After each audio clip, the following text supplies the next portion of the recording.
Que le mariage soit. Et le mariage fut. Et Dieu vit que le mariage était bon. Et le mariage est bon. Magnifique. Bonjour, vrai. bonjour.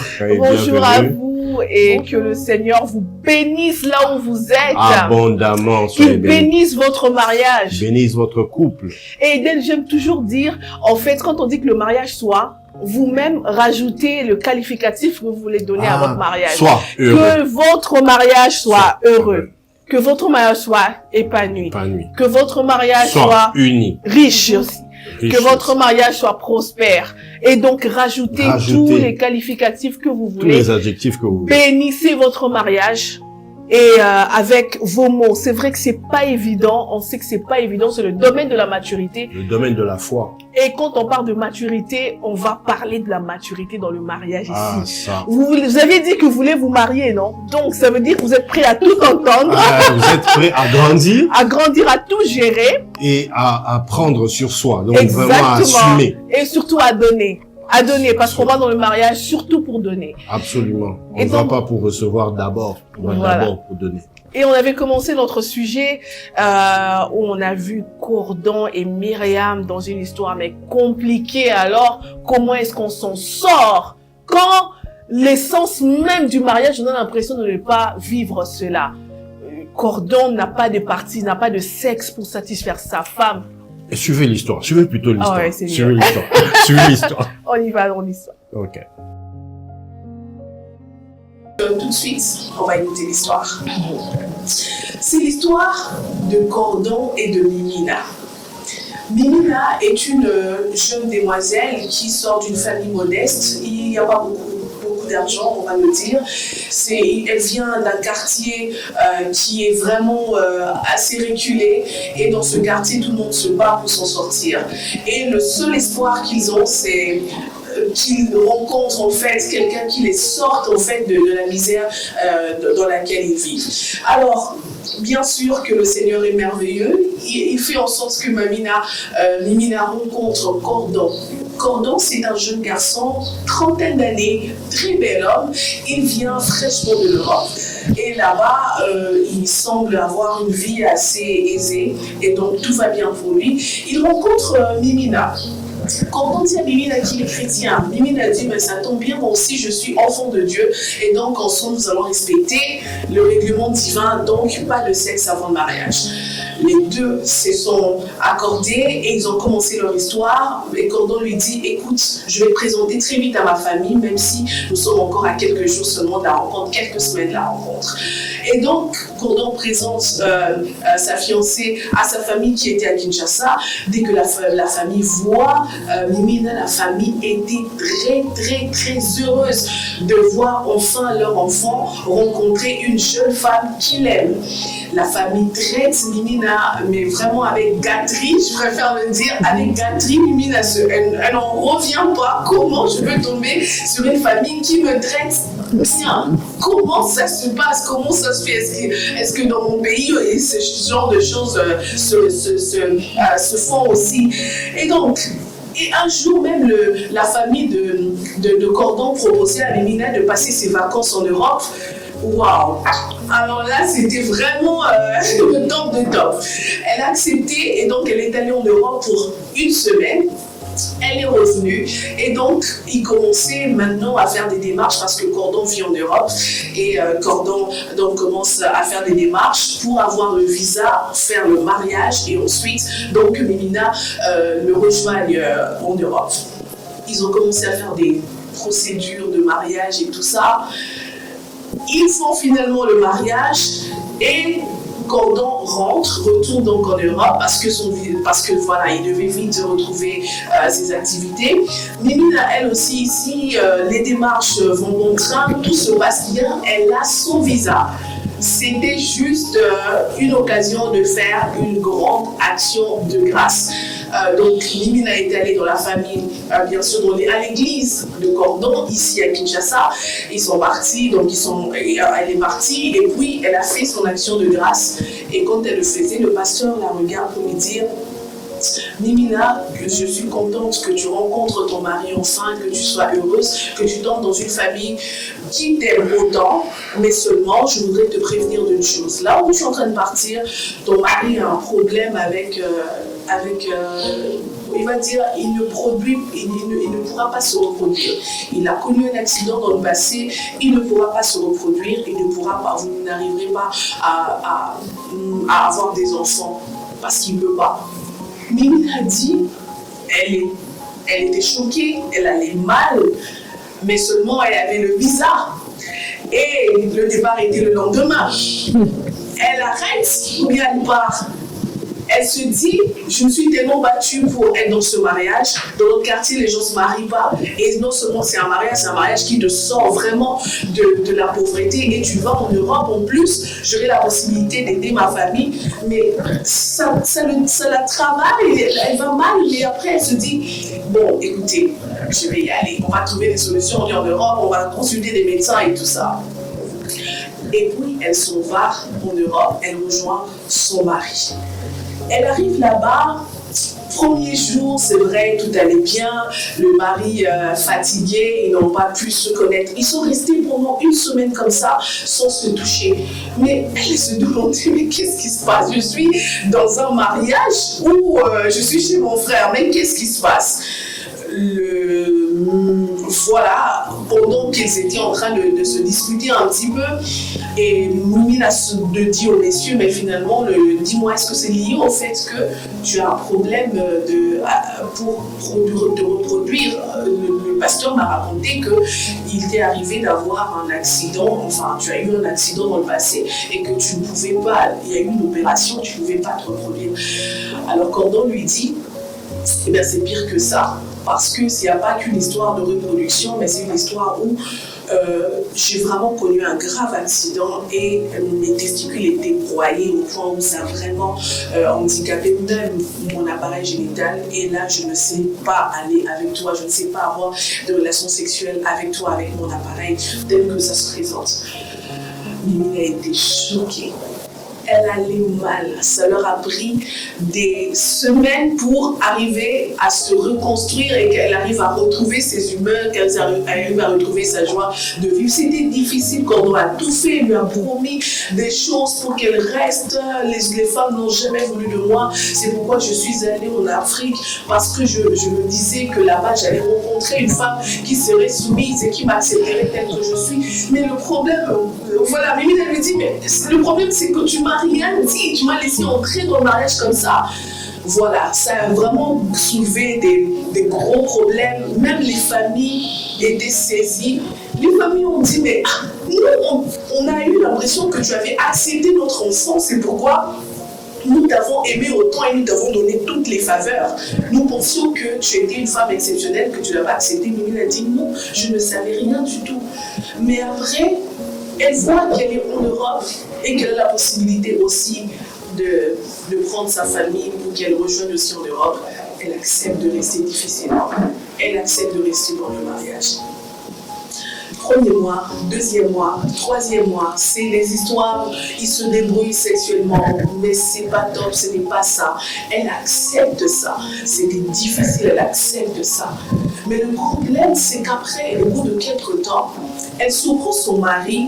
Parce que, vous voyez, ils ont fait des mois, une année, 2 ans, elle tombe enceinte et elle surprend son mari avec ses amis en train de discuter. Les amis disaient, ah mais toi aussi, il faudrait que tu chasses ta femme parce qu'elle n'est pas au monde, elle a un problème. Elle a un problème et le mari disait vraiment les femmes d'aujourd'hui. Vous voyez, c'était vraiment genre, il rejetait toute la faute à la femme.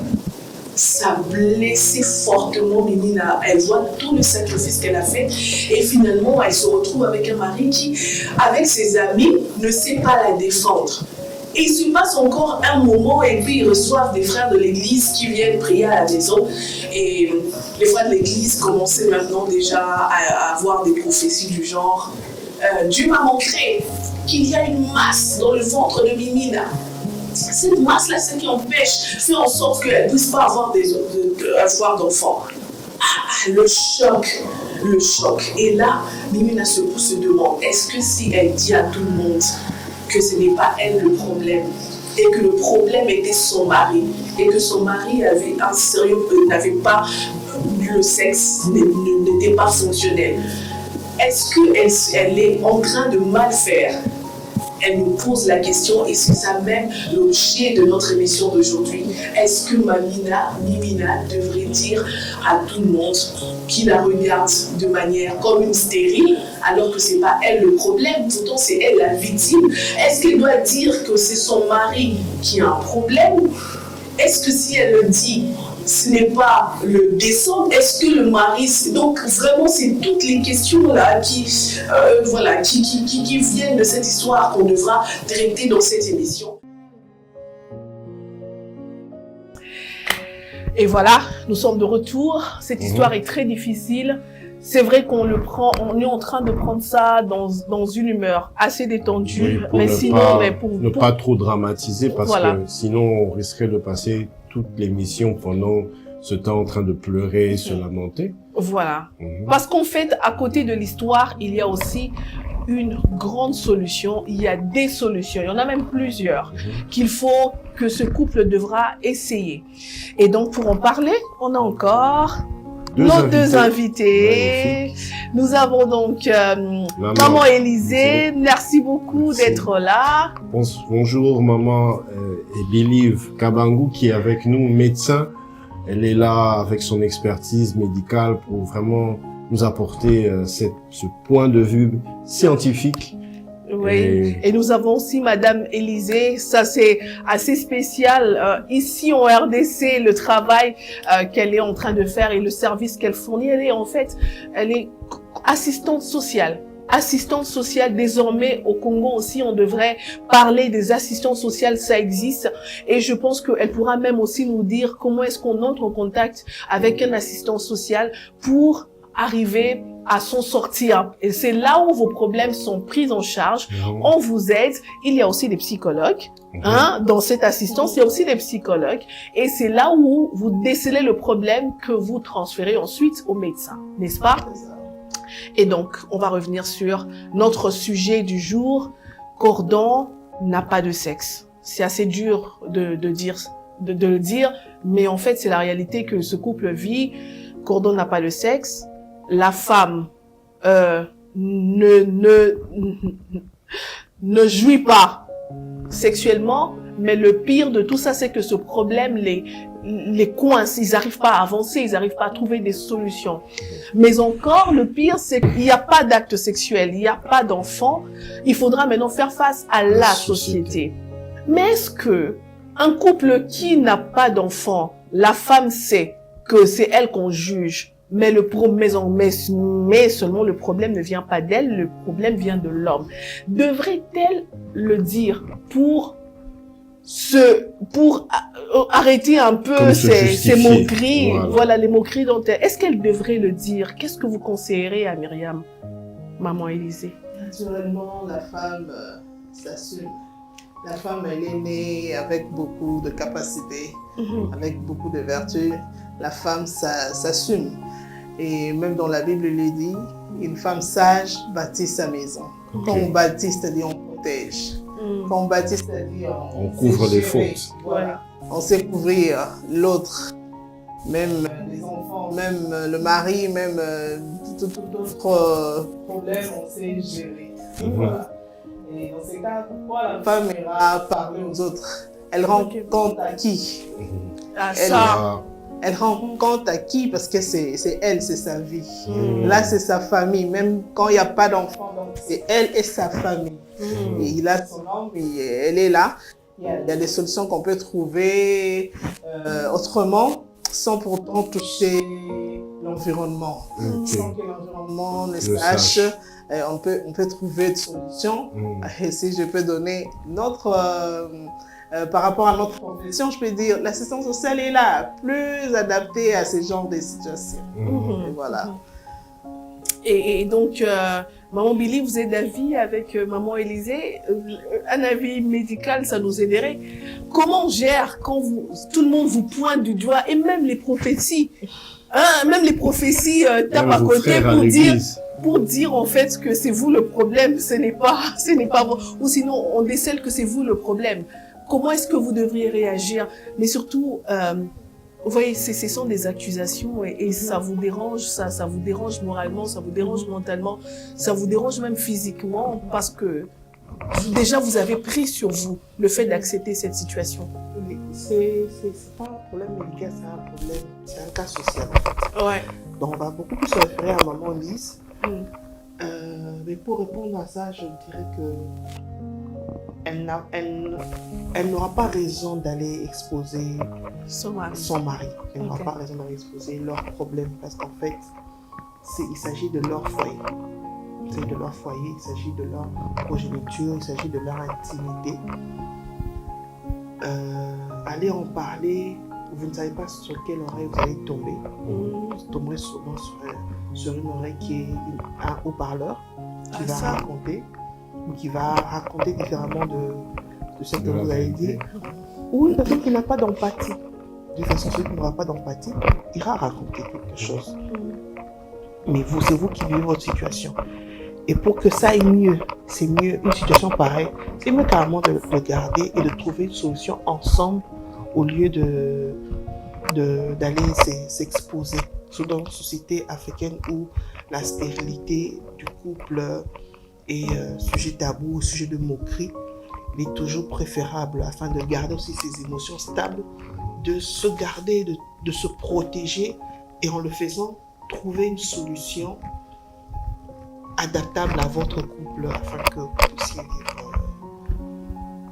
surmonter la situation et arriver à trouver comment on peut vivre au calme avec ça. Et la communauté, comment est-ce qu'ils devront-ils gérer la communauté? Devraient-ils quitter l'église ou rester quand même dans le même cercle d'amis aussi? Parce que après, c'est des moqueries. La femme se sent on se moquera mal à l'aise. Quand on sait, on se moque. C'est vrai que même quand on ne sait pas, on se moque pour voir comment tu vas réagir, pour voir si tu vas finir par avouer. Mais rester sans savoir, c'est mieux. Il faut être tenace. On s'entend de prendre telle attitude. On ne change pas. Et pour ça, il faut être uni. Il faut se protéger. Face à ça, une chose certaine, les gens vont parler. Ils vont vous taquiner, ils vont vous provoquer, ils vont se moquer. Mais vous n'êtes pas marié à eux. Votre foyer, votre mari n'est pas marié à leur mariage. Voilà. Donc, ils peuvent lancer autant de pics. Vous gardez votre position, on ne bouge pas. Parce que lorsqu'on ferme la porte, on reste à deux. Exactement. On reste à deux. C'est difficile, oui. Mais les solutions, il y en a. Mais pour trouver aussi des solutions, il faut qu'on soit unis. Il faut qu'on soit honnête. Il faut qu'on soit ouvert à l'un et à l'autre. Et se protéger mutuellement. Et cette attitude, en fait, pensez-vous que cette unité, cette perspicacité que le couple doit avoir, est-ce que ça peut tenir pendant plusieurs années? Est-ce qu'il n'y aurait pas une certaine lassitude après une dizaine, une vingtaine d'années où la femme n'arrive toujours, où le couple n'arrive toujours pas à avoir d'enfants, et que même la société ne regarde plus, ne se moque même plus parce que finalement ils sont fatigués de faire attention à vous.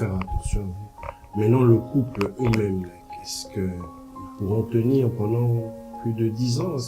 Il faut résoudre ce problème. Il faut résoudre le problème. C'est frustrant. Il faut beaucoup de maturité. J'atteins la maturité où j'accepte de vivre toute ma vie comme ça. Accepter la situation. Accepter la situation, chose qui est très difficile en Afrique. Pour trouver des solutions. On a adopté. Si toutes les solutions pendant 10 ans n'ont pas fonctionné, qu'est-ce qu'il faut que le couple fasse? Il faut qu'il se résigne à vivre comme ça toute la vie. Ce sont eux qui vont prendre la décision en fait. Ouais. Ce sont eux qui auront la décision. Vous séparer, vous restez toujours ensemble. Non, rester ensemble, mais dans le sens que, voilà, continuer à essayer d'avoir des enfants. Si c'est pas possible de concevoir vos propres enfants, adoptez.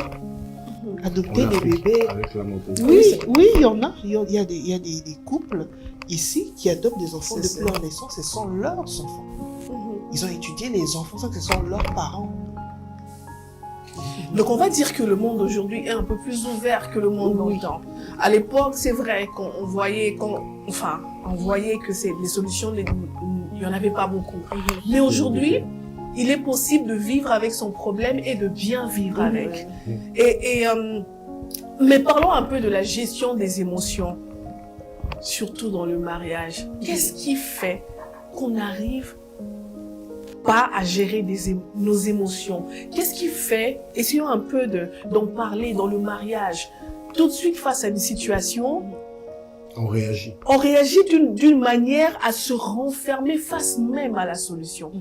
Est-ce que vous avez déjà vécu des cas pareils? Est-ce que c'est fréquent?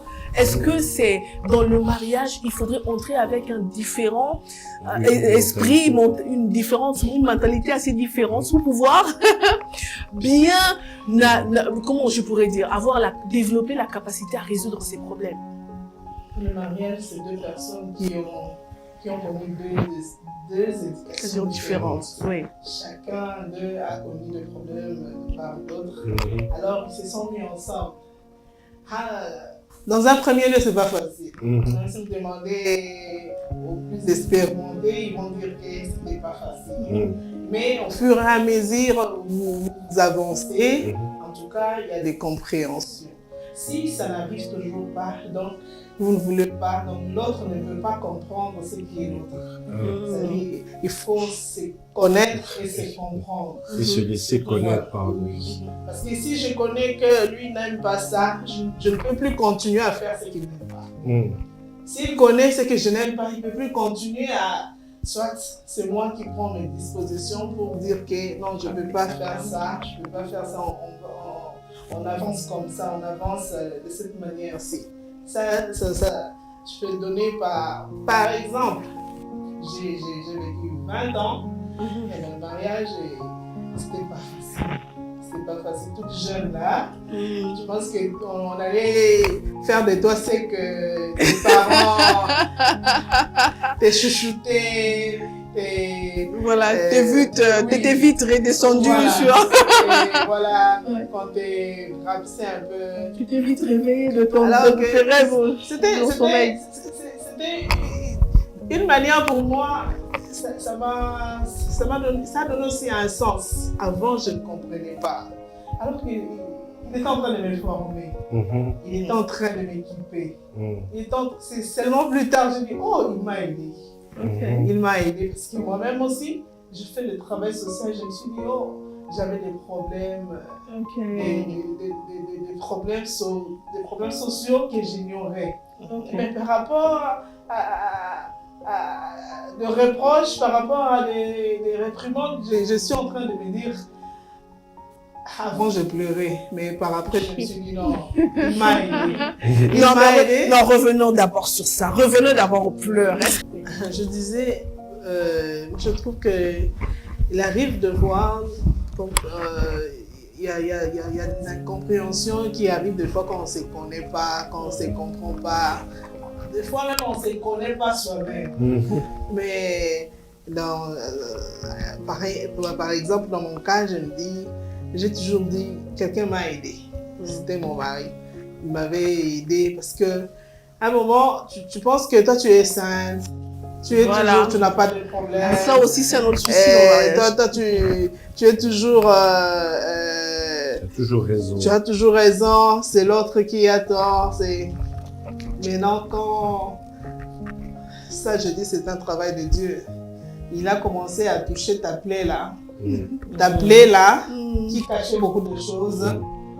Quand il a touché à la plaie, directement, tu te sens... Ces jours-là, c'était comme une bombe. Alors, j'ai pleuré. J'étais très fâchée, très énervée. On a touché ça, ça fait mal. Hein? C'est comme si on t'a insulté quelque chose qui te dérangeait déjà. Maintenant, on touche sur ça.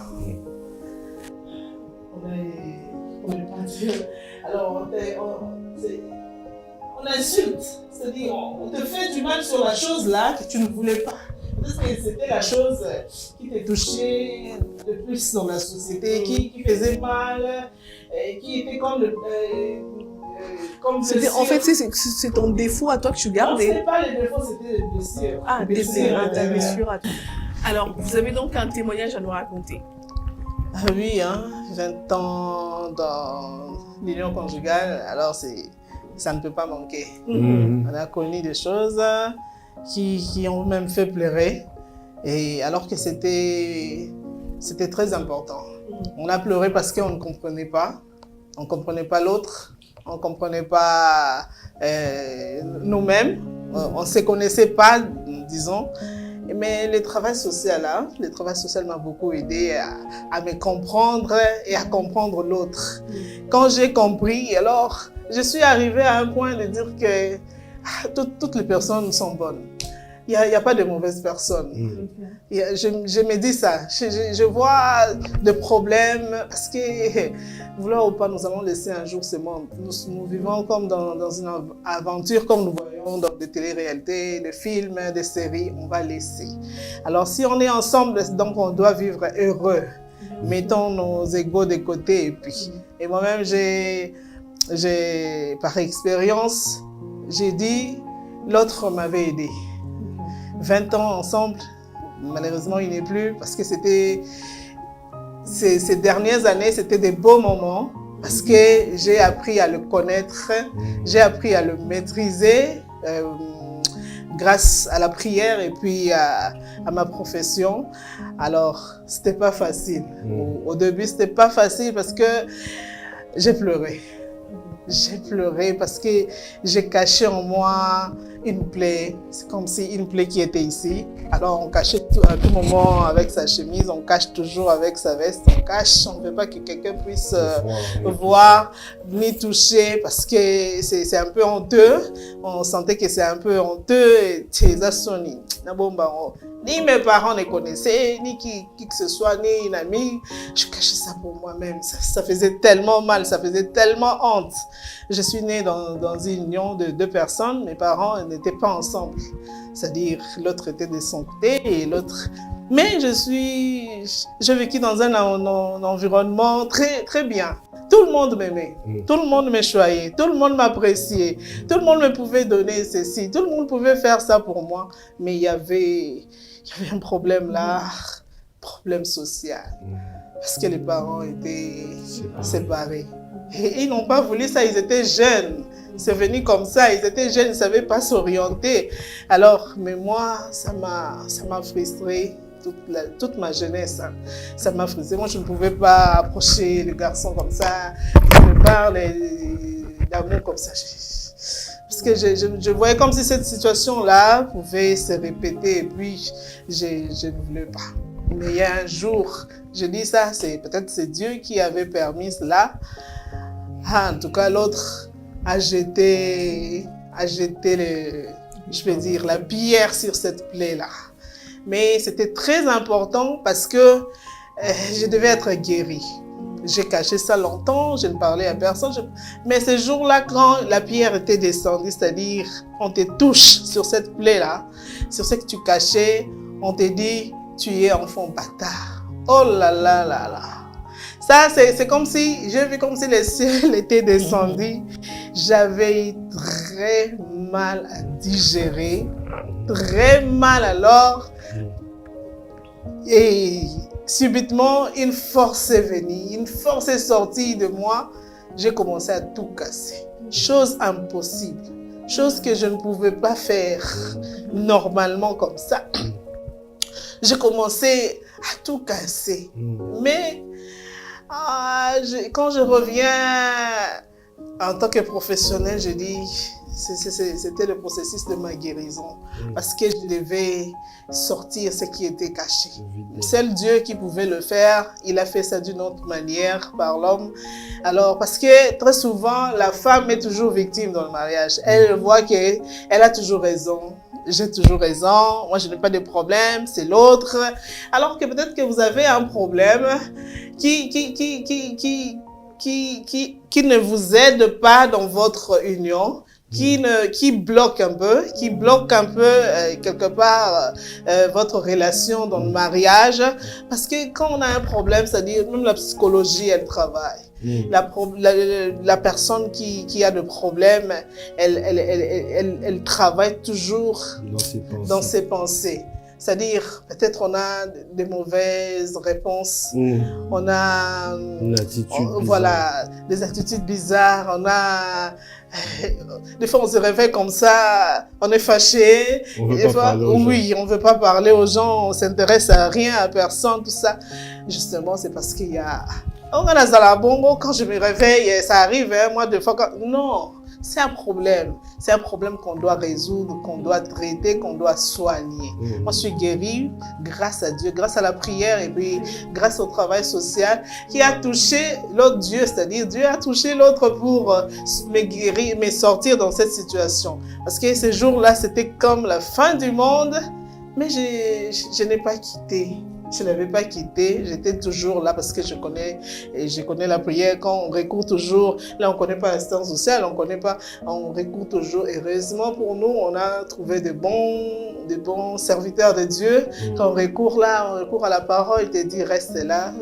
Et derrière un autre m'a dit, là je salue Papa Cécile, lui me dit, tu pleures encore. Pleure encore. Libère-toi. Oui, libère-toi, pleure encore. Je ne savais pas pourquoi il disait ça. Tu veux pleurer, tu veux être brisé, pleure encore. Alors vide-toi jusqu'à ce que ça va finir.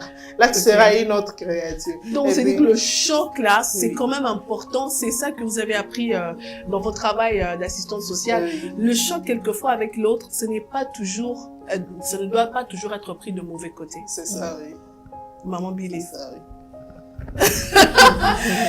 Votre point de vue dessus, sur les chocs émotionnels qui sont positifs. En fait, le mariage, quand on se prépare au mariage, on nous avait dit dans le chapitre que le mariage était un processus de maturation. Je n'avais pas compris. De toute façon, nous ne comprenons pas tant que nous ne sommes pas rentrés dans le mariage. Tu ne comprends rien. Le mariage, c'est un peu comme on te prépare, il faut être sur le terrain. On te donne juste les notices. C'est un deal. Il y a des règles. Tu entres dedans. Le voisin, lui, son terrain est différent du tien. Certes, c'est en gros comme ça, on va s'entrechoquer. Mais son choc à lui, il est différent de ton choc. Tu devras apprendre une certaine maturité. Certes, pour se marier, on vous dit il faut être mature, il faut être adulte. Mais là, c'est une autre situation. Ah, ça. Moi, personnellement, je me suis découverte. Il y a des choses que je savais existaient en moi. Quelqu'un de très sensible. Toujours à fleur de peau. Mais il fallait se réveiller. Soit tu restes à fleur de peau, soit tu restes toujours sensible. Et personne ne va t'écouter. Et même quand tu as raison, mais puisque tu es emballé dans les émotions, on ne te donnera pas raison.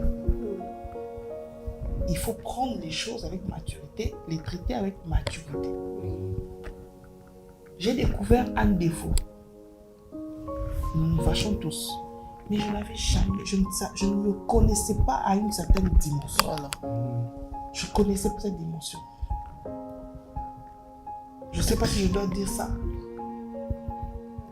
Il se peut que si tu épouses une personne avec qui il y a une certaine compatibilité, il y a des choses que tu ne vivras pas. Okay. Et quand tu tombes sur une personne où, comme l'environnement, Papa Eden, maman Lise, sort d'un foyer où il y a eu divorce. Il y a des charges émotionnelles qu'on garde, il y a des blessures avec lesquelles on grandit. Parce que toi, tu viens d'un foyer où il y a les deux parents qui grandissent. Tu as une certaine stabilité affective. Et mettre ces deux personnes au même endroit, c'est pas possible. Deux réalités différentes qui vont l'autre doit supporter, l'autre, mais c'est pas normal. C'est pas normal. Et on va s'entrechoquer. Et tant que tu ne te remets pas en question, tant que tu te dis pas assez, je dois revoir ma façon de faire les choses, tu n'y arriveras pas. qui n'arrivera pas. Mais devrait-on se préparer au choc dans le mariage? Donc, On devrait le dire, on devrait nous faire savoir que là-bas, on en parle, mais c'est juste, on passe. Bon, là-bas, on s'entrechoque et puis on passe. Non. Trouvez un chapitre qui parle de l'entrechoc. Vous dites la vérité pour que tout celui qui est dans le mariage a une idée de ce qu'il attend. Pas pour te faire peur. Pas pour te mettre dans une situation où tu deviens méfiant. Non. Sache que c'est comme ça. Il n'y a pas une affaire de rabababa. Non, c'est d'abord la chair. D'abord la chair. Il a ses blessures, il vient avec. Il a son éducation, il vient avec. Ça va te choquer parce que tu n'as pas vécu comme lui. Tu n'as pas ses blessures. Toi-même, tu as tes propres blessures. À cause de lui, il va te blesser, il va toucher à quelque chose de sensible chez toi. Tu vas exploser comme maman Lisa qui a tout cassé. C'est un robot Caché. Un robot, non. Elle n'était pas télécommandée, automatisée. Il faut arriver à tout remettre ensemble. C'est pas facile. Ça peut prendre des années. Ça prend des années, ça peut prendre 10 ans, ça peut prendre 20 ans. Mais lorsque vous voulez, même si ce vouloir est minime, avec la grâce de Dieu, vous allez y arriver. Une chose est certaine, la douleur, au début, quand tu la sens, elle fait mal. À un moment, quand tu es fatigué de la douleur, tu n'as plus mal, tu ne pleures plus. Moi, je me souviens, quand j'ai accouché ma fille, les tranchées utérines, les douleurs que l'on ressent après l'accouchement, c'était tellement intense, je pleurais. À un moment, je ne pleurais plus. J'étais avec ma belle-mère, elle portait, elle était maternelle, elle portait ma douleur. Ça va aller. Maman. Tu as mal, mais tu ne réagis plus. Tu ne sais plus réagir. C'est aussi un peu comme ça dans le mariage, mais seulement ça va t'emmener à devoir arranger. Mais non, donc, si je comprends bien, vous définissez le mariage comme étant une plateforme où des personnes, l'homme et la femme, qui ont cet élan de maturation, arrivent au même pied d'égalité à entrer dans une sorte de séance de guérison. Une séance de guérison mutuelle. Voilà. Par des entrechocs de caractère et des réactions dues à leur passé. Au passé. Les charges qu'ils emmènent dans leur foyer, vous guérissez ensemble. Et vous devenez plus fort. Donc il faut apprendre à guérir ensemble. Oui, vous guérir. Pas ensemble, obligatoirement qu'on se met là. Chacun son rythme. Le fait que je donne le coup, je te donne le coup. Tu es blessé. Demain, je te donne le même coup. Peut-être je donnerai encore plus intensifié. Soit on reste dedans, soit on se sépare. Mais si on n'a pas encaissé les coups, on encaisse le coup, je vais maintenant me regarder. Est-ce que là, il c'est une question d'empathie, se mettre à la place de l'autre. La manière dont l'autre me blesse, moi je suis plus sensible que cette personne. Elle ne voit pas cette sensibilité-là. Je dois trouver un moyen de ne plus ressentir. Je dois trouver, comme on appelle, des ressorts. Je ne dois plus me laisser atteindre. Quand on est en colère, rien à faire, on est tous en colère, on se jette tout, on se dit tout. Mais avec les années, je pense que certaines choses que tu disais hier ne vont pas m'atteindre. Hier, moi, je me laissais atteindre. Pour tout, je me laisse atteindre. À un moment, ça a affecté ma santé, ça a affecté même ma foi. J'ai dit, Seigneur, non seulement je me perds dans ma santé, mais toi, tu me perds là. Tu es en train de me perdre. À toi de voir. Tu me perds.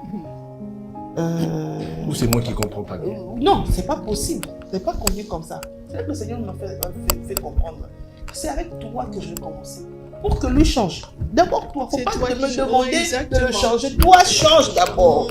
Regarde-toi. C'est lui qui est informé avant. Peut aider toi, tu aimes avoir. Toi, tu vois toujours bien. Donc, même si tu vois bien, est-ce que c'est obligé? Que l'autre voit comme toi. Oui. Est-ce que tu es obligé de dire cette vérité-là? Est-ce que tu es obligé? Et puis, quelle façon tu vas dire cette vérité? Toi, tu dis que tu es chrétienne et tout. Mais cette façon de réagir, c'est vraiment chrétien. honnêtement, si c'était pas ton mari, Voilà. et que tu l'aurais fait, ah non, je l'aurais pas fait. Mais comment ça? Comment cela? La même chose. Qu'elle vient de dire parce que je suis aussi chrétienne, Exact. servante de l'Éternel. Alors, le même jour-là, quand j'étais très fâchée, alors je devais prier, maintenant j'avais honte, je vais prier. Et puis, Ouais. Après après, avoir tout cassé, là, tu vas prier. les lendemains, j'ai demandé pardon au Seigneur, j'ai prié. Il m'a dit, tu vois, tu n'es pas encore arrivé. Oui, c'est un processus. Et Donc, tu te seul découvres Dieu, que oui, je ne suis pas encore arrivé. c'est le Seigneur te Tu n'es pas voit encore faire. arrivé. En fait, même quand tu veux t'évaluer, tu sens que tu n'as pas fait beaucoup d'efforts. Peut-être que tu te dis, j'ai fait un effort. Mais celui qui est à l'extérieur, celui qui semble, le conjoint qui semble blessé, dira, tu n'as fait aucun effort. Tu ne changes pas. Voilà. Dieu qui est là au-dessus, qui vous voit dans ce processus de maturation, c'est bien, tu fais un effort. Ok. Toi, vas-y, toi aussi, toi, ton examen. Envoie les cours. Mon problème, c'est, je veux atteindre tel. Un couple chrétien se marie pour un objectif. Au-delà des objectifs physiques et tout, un objectif spirituel. Le Seigneur vous met ensemble pour une mission. Il va atteindre quelque chose. Vous n'allez pas atteindre ce niveau ou cet objectif dès que vous êtes entré. Non, il dort. Believe qui est, dès que tu dis ah, il est déjà monté. Le conjoint, tu dis un truc, il ne croit pas. Non, c'est pas ça, c'est pas ça, c'est pas ça. Comment vous allez arriver là où le Seigneur veut avec tout ça, avec ce défaut-là? Ok, entrechoquez-vous. Vous allez vous entrechoquer. Il m'a blessé, elle m'a blessé, et patata, on se parle pas. D'ailleurs, il faut divorcer. Il faut divorcer, il n'y a rien à faire ici, rien de tout ça. Je pense la grâce de Dieu qui fait même que, il t'emmène à réfléchir. Il t'emmène à voir, est-ce que c'est chrétien ce que tu fais? Si c'était une autre personne, tu réagis comme ça. Même avec des fois aller dans ce sens-là. Mais bien sûr, on commence d'abord avec toi. Tu dois guérir. Au-delà de ça, tu dois travailler sur toi.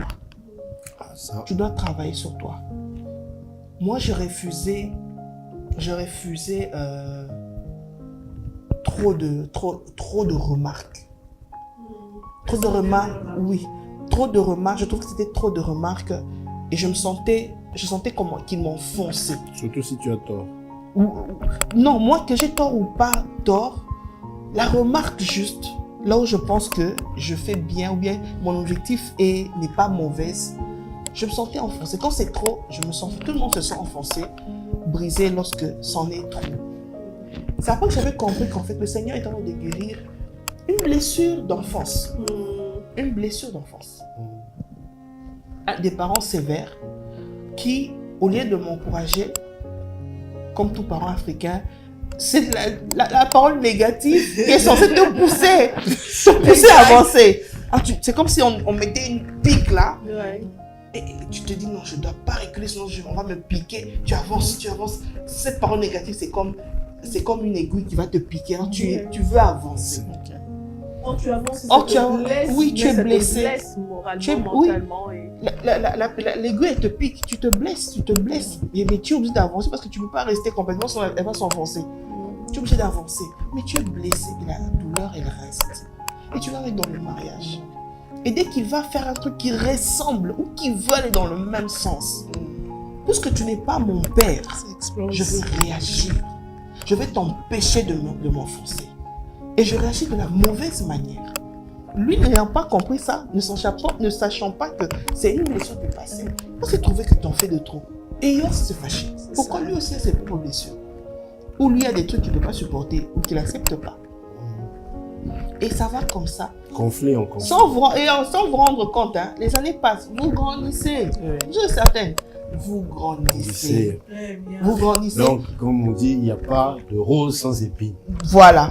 Et il y a des remarques qu'on te fait, c'est juste pour ton bien. Moi, par exemple, il voulait m'acheter une robe. Je ne voulais pas. Ne m'achète pas. Non, n'achète rien. Je veux choisir moi-même. Pour moi, il va donner quelque chose de pas bien. C'est après 10, 11 ans de mariage que je trouve que mon mari a l'œil. Et je me suis dit, en fait, il a l'œil comme mon père. Mon père avait l'œil. Et c'est le même œil. Il sait te choisir la bonne blouse, le bon pantalon, la bonne chaussure. C'est ce qui te va. Hier, je ne voulais pas. Si tu me demandes pourquoi tu ne voulais pas, Un faux préjugé. Bon, moi, c'était pas de l'orgueil, mais il y a un faux préjugé juste. Certainement parce qu'il avait dit un truc qui t'a pas plu, ou il a peut-être pas fait un bon, ou bien, moi, c'était beaucoup plus, j'avais l'impression qu'il voulait m'habiller comme genre maman. J'ai dit, non, je suis pas habillée comme maman, quand même. Ah, du coup, non, tu ne m'habilles plus, je ne veux pas, moi, je suis bien en jean. Or, je suis pas très fort dans les vêtements et tout, moi, c'est relax, je suis bien. Oui, allez, mais c'est après 11 ans. Que tu comprends ça. Ça signifie qu'il y a eu un certain processus. J'ai atteint 11 ans, oui, c'est 11 ans. Mais on l'a atteint. Et Dieu va avec vous. Comme ça. Allons-y. Jusqu'à ce que vous compreniez. Et il vous emmène là où lui veut vous emmener. Vous irez là où je dis, avancez. Entrechoquez-vous, mais avancez par ici. Venez par ici. Tu vois? Avancez par ici. Des fois, c'est le chaos total. Le chaos du genre. Non, j'en ai marre. Bon, reste là, restons là, mais je ne te calcule plus. Moi, je suis arrivée au point où je ne calculais plus. Quand ton conjoint passe devant toi, le réflexe, c'est sauver la tête. Non, moi, je ne sauve plus la tête. Quand je dis je te calcule plus, donc je vis seule. Je suis comme ça. Tu passes, tu vas seul. C'est pas mon problème. Mais c'est là que le Seigneur vous a me parler. Travaille sur toi. Travaille sur ta colère. Voilà. Travaille sur tes blessures. Est-ce que tu es obligé de prendre à cœur ce qu'il a dit? Est-ce que ce qu'il a dit est vrai? Est-ce que c'est écrit sur ton visage? C'est pas écrit sur ton visage. Le Seigneur travaillait ma confiance en soi. Le Seigneur travaillait mon estime de soi. Il fallait qu'il remonte. Surtout mon estime de soi devait remonter. Parce qu'il avait été brisé déjà dès l'enfance. Voilà. Tu fais les choses par peur. Je vais faire par peur. Il faut qu'on trouve que je fais bien. Il faut ceci, là. Tu n'as pas d'estime de soi. Tu ne connais pas ta vraie valeur. Du coup, tu te laisses atteindre par les mots. Dès qu'on dit que tu n'es pas intelligente, ah, c'est vrai, jolie. Ah, tu n'es pas jolie, ah, c'est vrai. Du coup, tu rentres avec ça dans le mariage. Tout ce qu'il dira, tu vas gober. Ah, je ne suis pas ceci. Mais tu vas aller nulle part. Même en tant que mère, qu'est-ce que tu as de nos enfants? C'est ça. Ta sous-estimation. Et le Seigneur voulait travailler ça. Pour que tu comprennes que même si qu'on dit ceci ou cela de négatif sur toi, tu dois être conscient de ce que je devais être conscient de ce que je suis réellement. Et ne pas me laisser balloter par un vent ou par des mots négatifs. Moi, je me noyais dans les paroles négatives. Il fallait sortir de là. Et le mariage est venu pour vraiment, on te taille, on te rame là et tout. C'en est trop. Mais à la fin... Difficile, j'avais du mal. Tu as du mal à te concentrer. Tu as du mal, oui. Tu as la belle Tu es dans forme. une procrastination parce que toi, tu veux que l'autre te motive. Toi, finalement, c'est quand on te motive. Donc, tu ne te motives pas seul. Hein? Il faut se bouger. Tu veux l'attention de tout le monde. Pourquoi? Parce que, étant aîné de famille, donc j'ai 5 frères. Le réflexe en Afrique, tu es l'aîné. On va s'occuper des petits. Tu es l'aîné, on va s'occuper des petits. Les parents ne se rendent pas compte que ça blesse. Moi, ça me blesse dans le sens où on préfère l'autre. On ne me préfère pas. Du coup, je réclamais de l'attention. Pour moi, tu dois me donner de l'attention. Même là où ça peut passer, non, toi, tu veux l'attention. Même là, on peut t'expliquer, non, si on a fait ceci, non. Toi, il faut que toi, que d'abord, égocentrique. oui, d'abord, moi, j'ai besoin de cette attention. Et puis toi, tu ne peux pas me trahir dans ce sens-là. Ce n'est pas possible. Ça ne peut pas marcher. Du coup, tu es manipulable. Tu es manipulable et tu tomberas sur des manipulateurs. Parce que tu as besoin d'être aimé, tu as besoin d'attention. Voilà. Si tu donnes l'attention qui est et tu es prêt à tout donner, voilà, tu donneras tout et tu donneras pour perdre. Il fallait travailler ça. Finalement, nous ne sommes plus des bandes de blessés. Hein. Voilà, on est tous on est tous blessés. On est tous blessés. Les amis blessent, les parents blessent, les frères blessent. Heureusement que Jésus est venu pour aborder les plaies. Voilà. Sinon, ce serait compliqué. Et tu gagnes en maturité, en maturité plus. Tu deviens plus adulte. Tu deviens altruiste. On dit altruiste, hein? Il y a l'altruisme, on devient altruiste. Altruiste, voilà. On devient ainsi. Tu gères mieux les problèmes. Tu n'es plus la jeune fille. Tu deviens une femme mature. Tu t'épanouis plus. Tu as confiance en toi. En fait, c'est différent. C'est-à-dire qu'il faudrait choisir de guérir. Oui, donc, vraiment, tout ce qu'on est en train de dire ici, c'est de préparer maintenant ce couple, Cordon et Mimina, les préparer à la maturité qui leur permettra de pouvoir régler leurs problèmes. Au lieu, à chaque fois que ce soit la blessure, c'est-à-dire que oui, c'est fatal, c'est une blessure, c'est notre problème. Vous connaissez, on connaît des couples, après 20 ans de mariage, quand vous demandez ça, tu connais nos problèmes, tu connais notre problème. Oui, on le sait. Tu sais déjà. Tu le connais déjà. C'est-à-dire qu'on le sait, c'est-à-dire au lieu de ça, on peut décider de sortir de là, de guérir.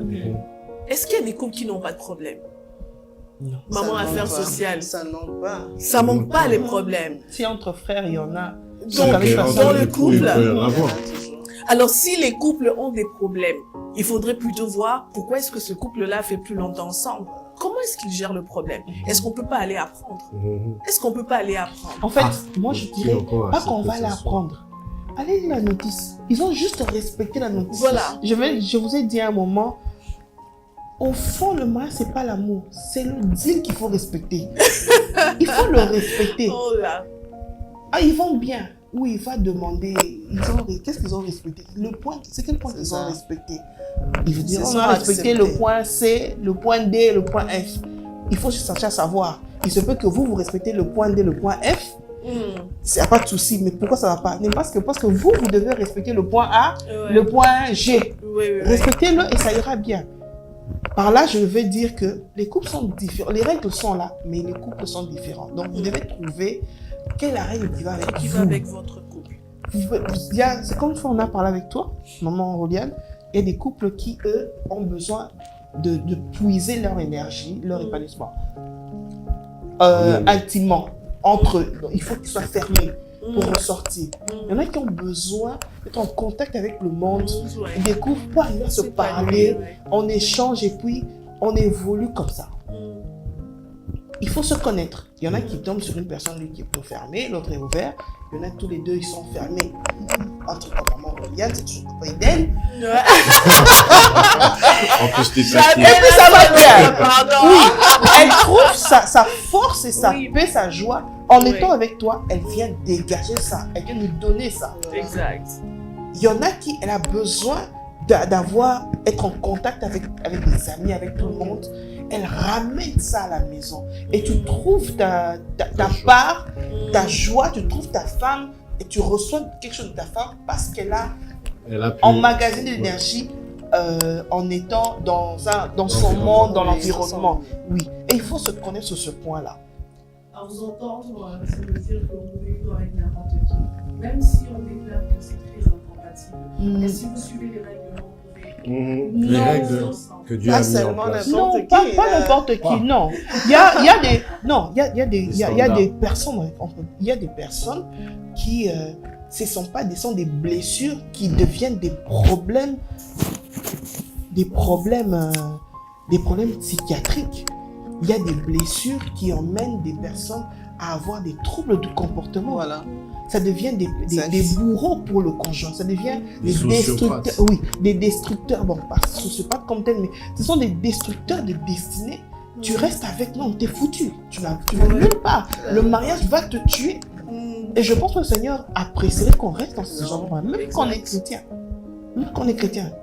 Tu vas pas donner ta fille à un monsieur qui l'empêche de s'épanouir, un monsieur qui l'empêche de travailler ou pas travailler, mais elle ne se retrouve pas. Si ce gars meurt aujourd'hui, elle est perdue, elle ne peut rien faire. Vous allez seulement lui dire, en Afrique, on va dire, non, mais tu peux reprendre, c'est pas grave. On n'est pas à une époque où tu vas attendre que le mari meure pour commencer à me prendre en charge. Je ne dois pas, ta fille, tu n'es pas d'accord, tu ne seras pas d'accord sur ta fille en train de perdre son estime de soi, sa confiance, devenir presque un peu bête. Elle, quand elle doit se plaindre, c'est qu'elle s'imagine des trucs. Non, il faut voir le monsieur, est-ce que lui, il est normal.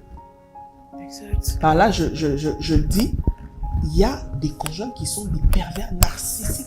C'est un trouble du comportement qui est lié à un passé tragique où l'enfant a été maltraité. Okay. Là, l'enfant a été maltraité, ça fait des blessures.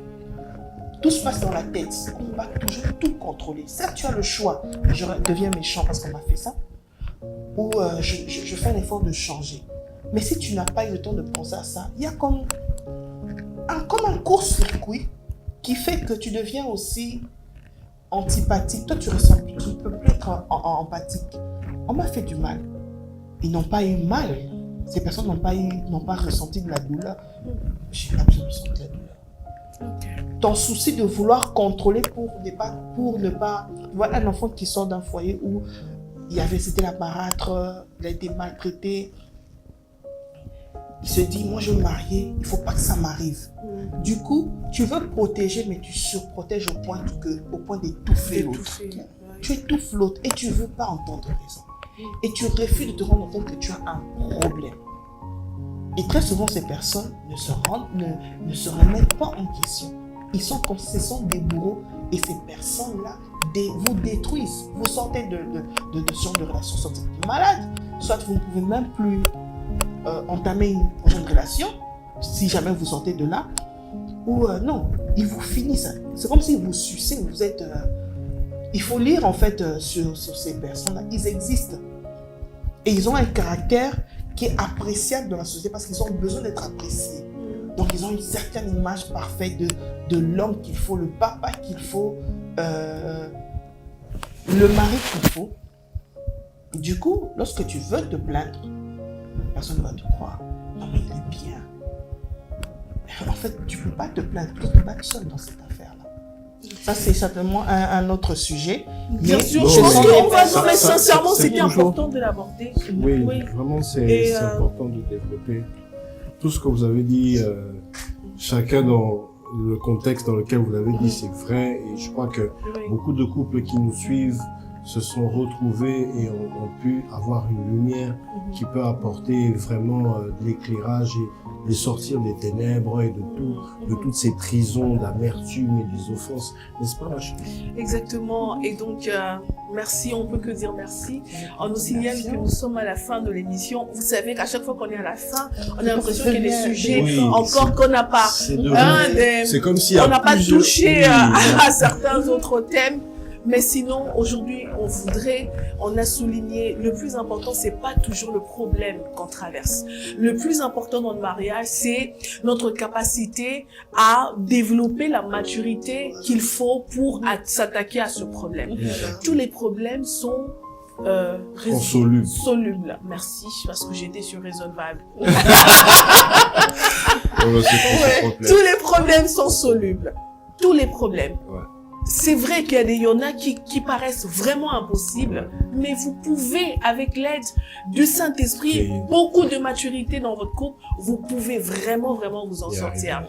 Accordant à Minina, nous disons, attention, ne vous séparez pas vite. C'est vrai que vous êtes partis sur base d'un mensonge. Vous deux d'ailleurs, parce qu'on va pas dire qu'il y avait que l'homme, Cordon, qui a menti. Il y a aussi la fille qui a accepté parce qu'elle voulait aussi une nouvelle vie. Mais attention, vous pouvez encore repartir à zéro, sur base de la vérité. Accepter la visitation divine, la restauration. Vous pouvez maintenant, vous dire, ok, on s'est déjà fait, maintenant est-ce qu'on peut encore repartir à zéro. Vous repartez à zéro, vous dites tout, et puis vous dites, face à ce problème, comment on peut gérer. Vous allez voir les assistants sociaux si c'est possible, allez voir des psychologues pour guérir de l'intérieur, allez voir les médecins qui peuvent vous proposer des solutions qui pourront vous aider à tenir votre mariage encore plus solide. Et allez voir aussi les serviteurs de Dieu qui vous accompagnent spirituellement. Et priez pour nous permettre d'avoir même des solutions surnaturelles. On dit toujours, pendant que les couples qui n'ont pas d'enfants se disputent et se disent qu'ils doivent se séparer, il faudrait qu'ils sachent aussi que les couples qui ont des enfants se séparent. Donc, si vous pensez que votre problème à vous, c'était juste que non, le monsieur a un problème avec ses parties intimes, sachez que dans le mariage, beaucoup de femmes fuient. l'intimité. Beaucoup d'hommes aussi n'arrivent plus à sentir leur femme. Mais pour dire que votre problème n'est pas du tout irréversible, c'est possible de travailler sur ça et merci pour ces belles analyses. Merci Maman Élisée. Comment on fait pour vous contacter quand on a besoin d'un service social? Ah, il y a un numéro de contact. Là, c'est déjà populaire parce qu'on est en train d'accompagner le particulier, le groupe et les communautés en situation difficile. On a un numéro 081 13 59 832. 081 13 59 832. Appelez si vous avez un souci dans votre couple, dans votre famille, voilà. Vous appelez, vous allez avoir une oreille attentive qui va vous écouter et qui va vous orienter pour que vous arriviez à vous en sortir. Mais il y a aussi les hôpitaux qui sont là au cas où c'est un problème médical, c'est possible. Il y a plusieurs. En fait, moi, je suis pas dans ce service-là, mais il y a plusieurs hôpitaux qui ont ce genre ce genre de service. Allez-y. Je pense que je crois que la publicité des hôpitaux, on ne les fait pas. Non, pas nécessairement, mais il y a plusieurs hôpitaux, il y a des grands hôpitaux. Allez là où vraiment il y a des médecins qualifiés, le personnel de santé qualifié, surtout quand il s'agit de parties intimes. Parce qu'il faut avoir un médecin qualifié, spécialisé qui ne va pas vous détruire au lieu de vous construire. Sinon, portez-vous bien dans votre couple. Et sachez que le mariage, c'est une institution qui a été créée par Dieu. Donc, comptez sur Dieu pour toutes choses dans votre mariage. Donc, soyez bénis et accomplis. Bye bye, à la prochaine. Bye. Merci. Oh.